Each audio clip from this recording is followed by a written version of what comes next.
Hello friends, మనం శ్రీమద్ భాగవతం తృతీయ స్కందంలో భాగంగా కపిల మహర్షి జన్మ వృత్తాంతం గురించి తెలుసుకుందాం. మైత్రేయ మహర్షి విదురునితో ఇలా చెప్పసాగారు. దేవహూతి మాటలు విన్న కద్దముడు చిరునవ్వు నవ్వారు. ఆయన మనస్సంతా కరుణతో, దయతో నిండిపోయింది. భార్య వంక ప్రేమతో చూస్తూ ఇలా అన్నారు: ఓ సాధ్వి, నీవు ఎన్నటికీ దుఃఖితురాలు కావు. నీకు పుత్రులు లేరు అన్న బాధ అవసరం లేదు. నీ గర్భవాసాన సాక్షాత్తు పరమాత్మ పుత్రుడుగా జన్మించబోతున్నారు. పరమాత్మ నాకు ఆ వరం ప్రసాదించారు. ఇప్పటి నుండి నీవు ఆ పరమాత్మను భక్తితో పూజించు. నీ పూజలు ఫలిస్తాయి. నీకు శుభం కలుగుతుంది. నీ పూజలు ఫలించి ఆ పరమాత్మ నీ యొక్క నా యొక్క కీర్తిని ఇనుమడింపచేస్తూ మనకు పుత్రుడుగా జన్మిస్తారు. మన జన్మలను సార్థకం చేస్తారు. నీ కుమారుడు నీకు తత్వజ్ఞానమును బోధిస్తారు. నీలోని అజ్ఞానమును, అవిద్యను పోగొడతారు.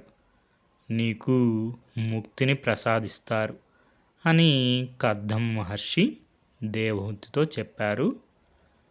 భర్త మాటలు విన్న దేవహూతి పరమానంద భరితురాలైంది. అటు భర్తను, ఇటు పరమాత్మను భక్తి శ్రద్ధలతో పూజింపసాగింది. కొన్నాళ్లకు ఆమె పూజలు ఫలించాయి. దేవహూతి గర్భం ధరించింది. ఆమెకు పరమాత్మ పుత్రుడుగా జన్మించారు. ఆ సమయంలో ఎన్నో శుభశకనములు పొడసూపాయి. ఆకాశం లయబద్ధంగా ఉరిమింది. గంధర్వులు ఆడారు, పాడారు. దేవతలు పుష్పవర్షం కురిపించారు. ఈ విషయం తెలుసుకున్న బ్రహ్మ సనకాదులను, మరీచి మొదలగు మహర్షులను వెంట పెట్టుకొని పసిబిడ్డగా అవతరించిన పరమాత్మను చూడ్డానికి కద్దముని ఆశ్రమానికి వచ్చారు.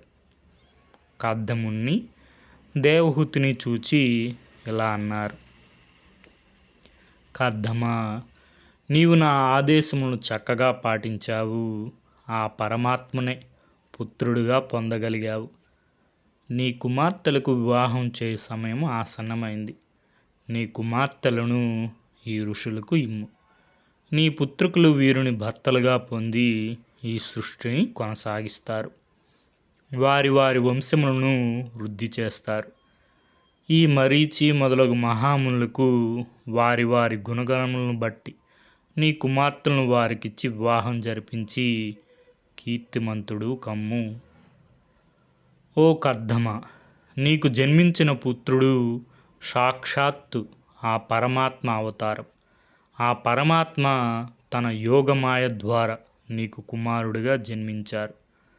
ఓ దేవహూతి, నీలోని అవిద్యను, మోహమును నశింపచేయడానికి, నీకు తత్వజ్ఞానమును బోధించడానికి ఆ శ్రీహరి నీకు కుమారుడిగా ఉద్భవించారు. ఆయన కపిలుడిగా ప్రసిద్ధి చెంది సాంఖ్యయోగమును లోకములో ప్రచారం చేస్తారు. సాంఖ్యుల చేత పూజింపబడతారు అని అన్నారు.